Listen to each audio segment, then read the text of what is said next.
Starting Challenging Conversations to Build Resilience. That is the title of a session that I co-presented with an academic colleague.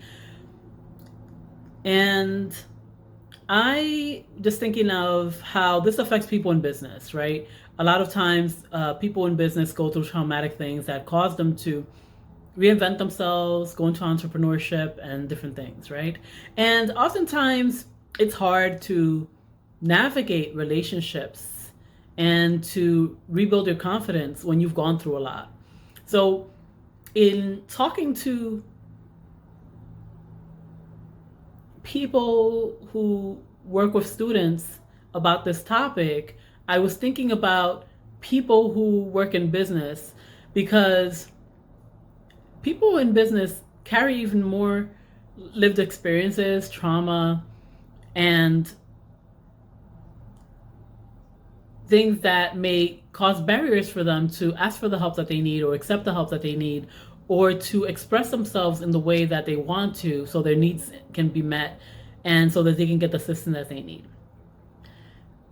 I think that we all have to prioritize self-care first and foremost, and we all have to work on making sure that we heal as much as possible from the things that have happened to us in our lives.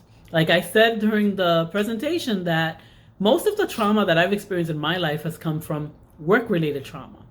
And that is bad, right? Corporate America, there are things that have happened to me. People have threatened me. They have threatened to assault me. They have threatened to do certain things to me. They have treated me in ways that are things that I was not ready for. There's a difference between someone being cutthroat and ambitious and being vicious and malicious. So I've encountered different things throughout my career journey that have kind of kept me from exploring things that I wanted to explore or interacting with people in the way that I wanted to. So I didn't always realize that, the way that things happened in certain instances was affecting the way that I was showing up. And I really needed to find a purpose and a reason to put myself out there and step into my zone of excellence and step outside of my comfort zone so that I could achieve my goals, because I couldn't allow the people that mistreated me in the past to win or to be ghost and make me feel like I couldn't achieve the things that I am supposed to achieve, and that I couldn't foster the relationships that I want to foster. So I understand that it's very costly when you are a professional to do business with the wrong people, to take on the wrong deals, but you cannot let your past experiences keep you from your future. So your current situation is not your final destination.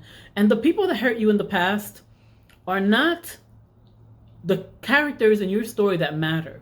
Take all the pain that you've experienced in your life and turn it into profits, purpose, and positivity, that you can inspire other people so that they too can be the best versions of themselves.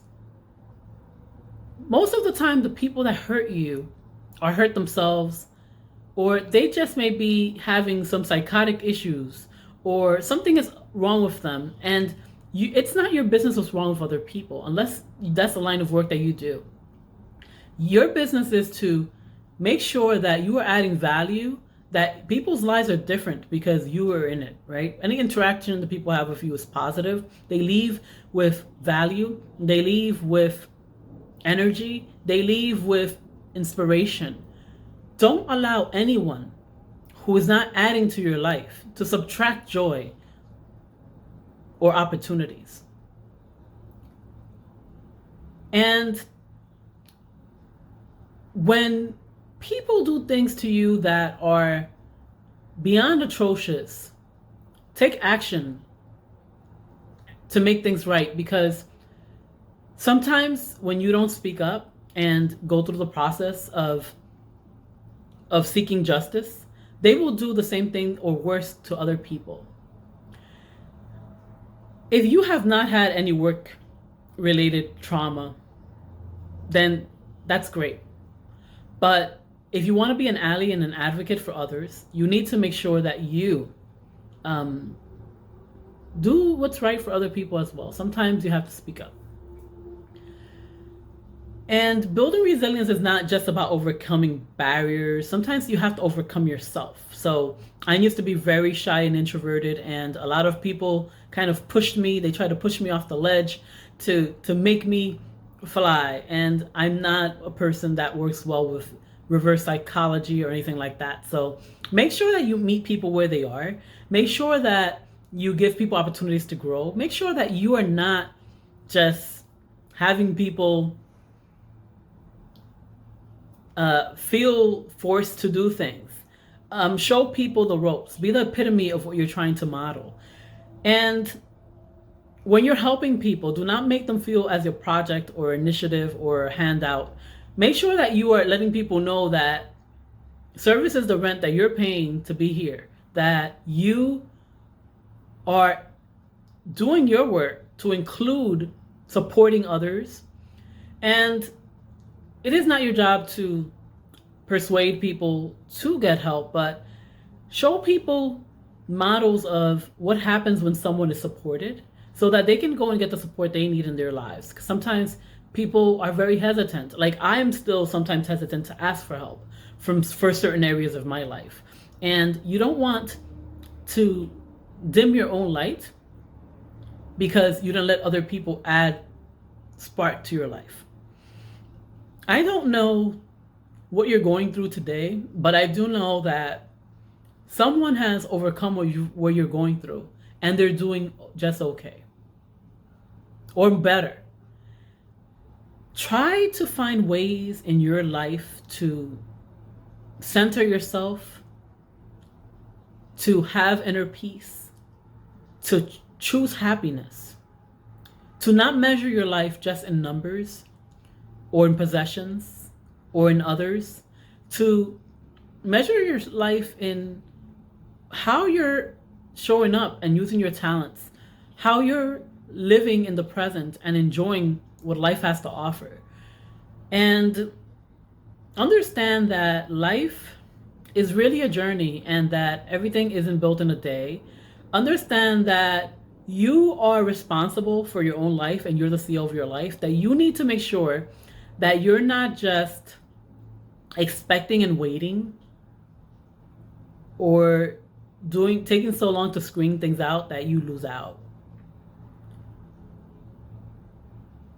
I hope this helps someone, and I hope that people really do the job that they were put on this universe to do. And I hope that you give yourself grace, because doing the best that you can at the moment, showing up, being a light is enough. You are doing enough. You just work on things that align with your goals. Leave the people that you encounter better than you found them.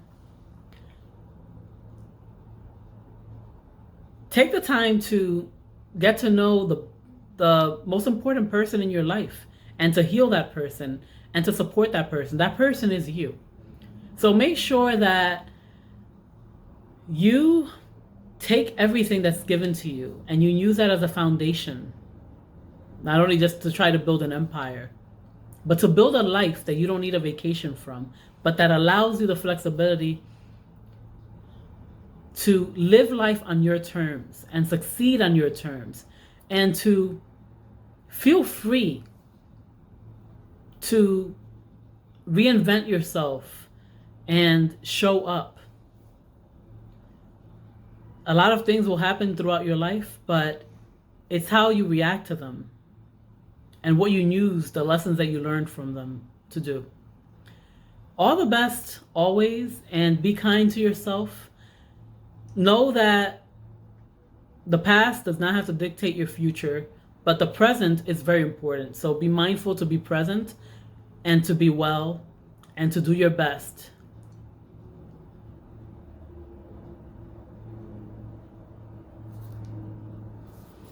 Be as empathetic and compassionate as possible, and be kind.